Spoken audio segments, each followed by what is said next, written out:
Hi வாங்க சூப்பரான ஒரு நண்டு குழம்பும் நண்டு வறுவலும் இன்றைக்கி பார்க்கலாம். நான் இன்றைக்கி இது தான் செஞ்சுருக்கேன். சூப்பரான நண்டு குழம்பு எப்படி செய்கிறதுங்கிறத நான் உங்களுக்கு சூப்பராக காமிக்கிறேன் பாருங்கள். ஃபஸ்ட்டு ஒரு வானிலையில் எண்ணெயை விட்டுக்கலாம். நான் இன்றைக்கி நண்டு குழம்புக்கு நல்லெண்ணெய் தான் எடுத்திருக்கேன். ஸோ நண்டு குழம்புக்கு எப்போயுமே நல்லெண்ணெய் எடுத்துக்கிட்டால் நல்லா இருக்கும். நம்ம நான்வெஜ் செய்யும்போது ஃபிஷ்ஷு இந்த மாதிரி சீ ஃபுட்டு செய்யும்போது நம்ம நல்லெண்ணெய் சேர்க்கும்போது இன்னும் சூப்பராக இருக்கும் டேஸ்ட்டு. கொஞ்சமாக எண்ணெய் விட்டுட்டு வடகம் போட்டுக்கலாம். இது வடக வத்தல். இது நல்ல வாசமாக இருக்கும் மீன் குழம்பு நண்டு குழம்புக்கெல்லாம். ஸோ அது நான் ஒரு கைப்பிடி அளவு போட்டுட்டு நல்லா எண்ணெயில் பொரிய விட்டுக்கிறேன். இது பொரிஞ்சு வரும்போது பார்த்திங்கன்னா கமன்னு வாசமாக இருக்கும் வீடு.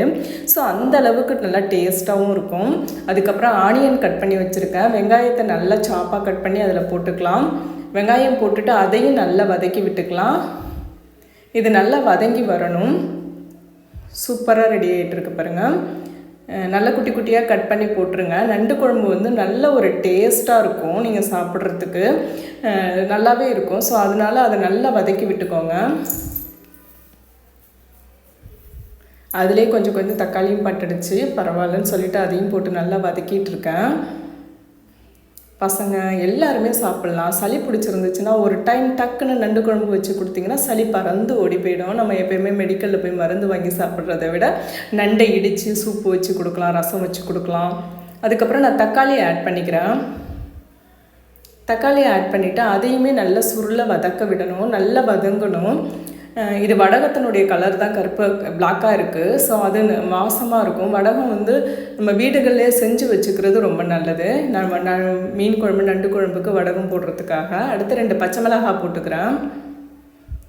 அப்படியே நம்ம வீடியோ பார்த்துட்ருக்க நீங்கள் சப்ஸ்கிரைப் பண்ணிக்கோங்க. இது உங்களுக்கு நண்டு குழம்பு எப்படி வைக்கணும் அப்படிங்கிறது ஒரு டவுட்டாக இருந்துச்சுன்னா நம்ம வீடியோ பார்த்தீங்கன்னா உங்களுக்கு ஒரு கிளாரிஃபை கிடைக்கும். அதுக்கப்புறமா உப்பு போட்டுக்கலாம்.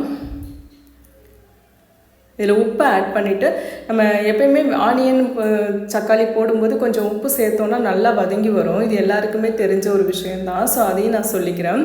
சைடில் நான் பார்த்தீங்கன்னா கொஞ்சமாக புளி ஊற வச்சுருக்கேன். நமக்கு புளி தண்ணிங்கிறது நண்டு குழம்புக்கு ரொம்ப முக்கியம். ஸோ அதையும் ஊற வச்சு வடிகட்டி எடுத்து வச்சுருக்கேன். அதுக்கப்புறமா அதில் மிளகாத்தூள் போட்டுக்கலாம். நம்மளுக்கு எவ்வளோக்கு குழம்பு தேவையோ அவ்வளோக்கு நம்ம மிளகாத்தூள் திக்னஸ்க்கு தகுந்த மாதிரி மிளகாத்தூள் போட்டுக்கலாம். நான் வீட்டில் அரைச்ச மிளகாத்தூள் தான் போட்டிருக்கேன். அதையும் போட்டு நம்ம நல்லா கலக்கி வச்சுக்கலாம். அதுக்குள்ளே நமக்கு இங்கே வெங்காயம் தக்காளியெல்லாம் நல்லா வதங்கி வந்துருச்சு. ஸோ இதை கலக்கிட்டு இதில் உப்பு போட்டுட்டு நம்ம அப்படியே குழம்பு நல்லா கரைச்சி விட்டுடலாம். இப்போ கரைச்சி விட்டதுக்கப்புறம் இது நல்ல கொதி வரணும். கொதி வந்ததுக்கப்புறமா தான் நம்ம என்ன பண்ணணும், நண்டு காய் வெஜிடபிள்ஸ்லாம் ஆட் பண்ணலாம். நான் இன்றைக்கி ஒரே ஒரு வெஜிடபிள் தான், கத்திரிக்காய் மட்டும்தான் போட போகிறேன். உங்களுக்கு கத்திரிக்காய் கிடச்சிச்சின்னா கத்திரிக்காய் போடலாம், மாங்காய் போடலாம், அடுத்து முருங்கைக்காய் போடலாம். நமக்கு என்ன காய்கறிகள் கிடைக்குதோ அது எல்லாமே போடலாம். பட் ஆனால் அந்த நீர் சத்து உள்ள காய்கறிகள் இல்லாமல் இந்த மாதிரி காய்கறிகள் கிடச்சிச்சின்னா போடலாம் நண்டு குழம்புக்கு. நண்டையும் நான் நல்லா க்ளீன் பண்ணி வாஷ் பண்ணி எடுத்து வச்சுட்டேன். சூப்பரான நண்டு குழம்பு. ஆனால் எனக்கு நண்டு பெரிய நண்டு கிடைக்கல, சும்மா குட்டி குட்டி நண்டு தான் கிடச்சிச்சு. இதுதான் நல்லா இருக்குமே, டேஸ்ட்டாக இருக்கும் குழம்பும். பெரிய நண்டை விட இந்த குட்டி நண்டு நமக்கு அதில் உள்ள எக்ஸாஸ்ட்லாம் நல்லா இறங்கி, சாரெல்லாம் நல்லா இறங்கி நல்லா டேஸ்ட்டு கொடுக்கும். இப்போது நண்டு வறுவலுக்கு நம்ம மசாலா ரெடி பண்ணிக்கலாம். நான் நண்டு வறுவலுக்கும் தனியாகவே எடுத்து வச்சுக்கிறேன். குழம்புக்கு தனியாக, நண்டுக்கு வறுவலுக்கு தனியாக எடுத்து வச்சுக்கிறேன். வறுவல் பார்த்திங்கன்னா நமக்கு ட்ரை வறுவலாகவே இருக்கும், நல்லாயிருக்கும் அதுவும். இப்போ இதில் வாஷ் பண்ண நண்டில் இதில் நம்ம மசாலா சேர்த்துக்கலாம். கொஞ்ச நேரம் அந்த மசாலா வச்சு நம்ம கொஞ்சம் ஊற வச்சிட்டோம் அப்படின்னாக்கா அது டேஸ்ட் நல்லாயிருக்கும். ஸோ அதனால் என்ன பண்ணுறேன், இந்த மசாலாவை நம்ம வீட்டில் அரைச்ச குழம்பு மசாலாவை ரெடி பண்ணிடலாம். அதை போட்டு ஆட் பண்ணிக்கலாம். ஆட் பண்ணிவிட்டு நல்லா பெசரி விட்டுக்கலாம். இது வறுவலுக்காக நான் ரெடி பண்ணுறேன். இதை சூப்பராக நம்ம பெசரி வச்சிட்டோம் அப்படின்னா அதில் உள்ள மசாலாலாம் உள்ளே போய் நல்லா இறங்கிடும். அப்போ வேக வைக்கும்போது இன்னும் நல்லா டேஸ்ட்டு கொடுக்கும். இது குழம்புக்காக நான் ரெடி பண்ணி வச்சுருக்கேன். இப்போ குழம்பு நல்லா கொதித்து திக்னஸாக வந்ததுக்கப்புறம் அந்த பச்சை வாசனையெல்லாம் போனதுக்கப்புறமா நம்ம அதில் நண்டை ஆட் பண்ணிக்கலாம். இந்த வீடியோ புதுசாக பார்த்துட்ருக்கவங்க, நம்ம சேனலை புதுசாக ஓப்பன் பண்ணி பார்க்குறவங்க அத்தனை பேருக்கும் ஒரு மிக்க நன்றி. அப்படியே சேனலை சப்ஸ்கிரைப் பண்ணிக்கோங்க. நான் அடுத்து போடுற வீடியோ உங்களுக்கு சேரும். அடுத்து நான் வறுவலுக்கு கடாயை சூடு பண்ணிட்டேன். நண்டு வறுவலுக்கு கடாயை சூடு பண்ணிட்டேன். அதில் கொஞ்சமாக எண்ணெயை ஆட் பண்ணிக்கலாம்.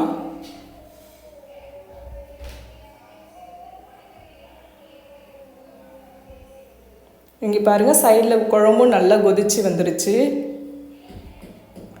இப்போ சைடில் வறுவலுக்கான கடாயில் வெங்காயம் தக்காளி நான் ஒன்றாவே போட்டுட்டேன், மொத்தமாகவே வதங்கி வரட்டும்னு சொல்லிட்டு.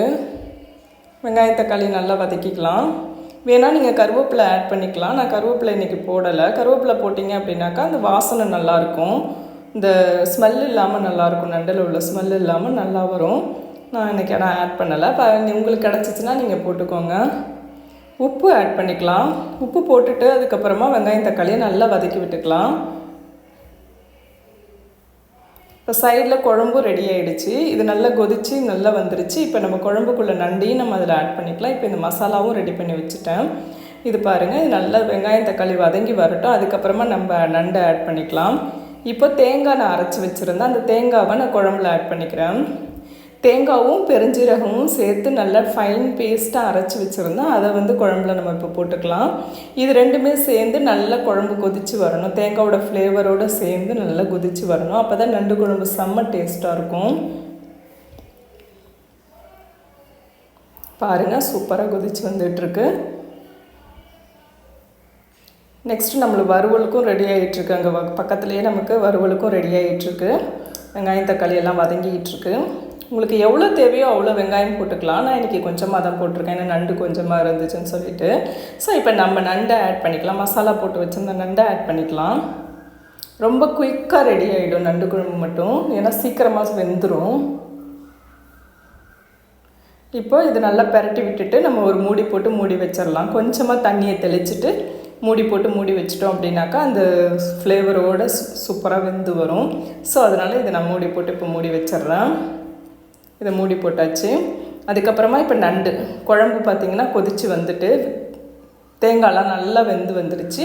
அந்த சமயத்தில் நம்ம நண்டை ஆட் பண்ணிக்கலாம். நம்ம தனியாக எடுத்து வச்சுருந்த நண்டை எல்லாத்தையுமே இதில் ஆட் பண்ணிக்கலாம். நல்லா கொதித்து வந்துடுச்சு பாருங்கள், சூப்பராக. இப்போ இதையும் ஒரு 2 மினிட்ஸ் என்ன பண்ணலாம் அப்படின்னா, நம்ம மூடி போட்டு குழம்பு நண்டோடு சேர்த்து கொதிக்க வச்சோம் அப்படின்னா அந்த சாரெல்லாம் இறங்கி நல்ல டேஸ்ட்டு கொடுக்கும். நண்டும் நல்லா உள்ளே வெந்திருக்கும். நண்டு குழம்பு சாப்பிட்றது அவ்வளோ ஒரு உடம்புக்கு நல்லது. ஜிங்க்குலாம் இதில் நிறைய இருக்குது, விட்டமின்ஸ் ஜிங்க் நிறைய இருக்குது. சூப்பராக இன்றைக்கி நண்டு வறுவலும் நண்டு குழம்பும் ரெடி ஆகிடுச்சு. இன்றைக்கி சுட சுட சாதம், நண்டு குழம்பு பாருங்கள், சூப்பராக ரெடி ஆகிட்டு. நண்டு குழம்பு நல்ல திக்னஸோட கன்சிஸ்டன்சியில் வந்திருக்கு. இது தோசை இட்லிக்கு கூட அல்டிமேட்டாக இருக்கும் சாப்பிட்றதுக்கு. நமக்கு சாதத்துக்கு போட்டு பசஞ்சு சாப்பிடும்போது சூப்பராக இருக்கும். இந்த வீடியோ பார்த்துட்ருக்கவங்க அப்படியே நம்ம சேனலை சப்ஸ்கிரைப் பண்ணிக்கோங்க. நெக்ஸ்ட்டு என்ன சாப்பாடு செய்யலாம், என்ன குழம்பு பண்ணலாம் அப்படிங்கிறதையும் எனக்கு கமெண்ட் பண்ணுங்கள். நான் அதை உங்களுக்கு ரெடி பண்ணி ரெசிபி போடுறேன். இப்போ பாருங்கள், நண்டு வறுவல் சூப்பராக இருக்குது பாருங்கள். செம்ம டேஸ்ட்டாக நண்டு வறுவலும் வந்துருச்சு. நல்ல திக்னஸாக பெரட்டினாப்பில் சூப்பராக வந்துருச்சு. இது நம்ம சாப்பிடும்போது இன்றைக்கி லஞ்ச் இப்படி தான் போணுச்சு. இந்த வீடியோ பார்த்துட்ருக்கவங்க அப்படியே சப்ஸ்கிரைப் பண்ணிக்கோங்க, நம்ம சேனலை ஃபாலோ பண்ணிக்கோங்க. நெக்ஸ்ட்டு ஒரு ரெசிப்பியில் நான் உங்களை நெக்ஸ்ட்டு ரெசிப்பியில் உங்களை நான் போடுறேன். தேங்க்ஸ் ஃபார் த வாட்சிங்.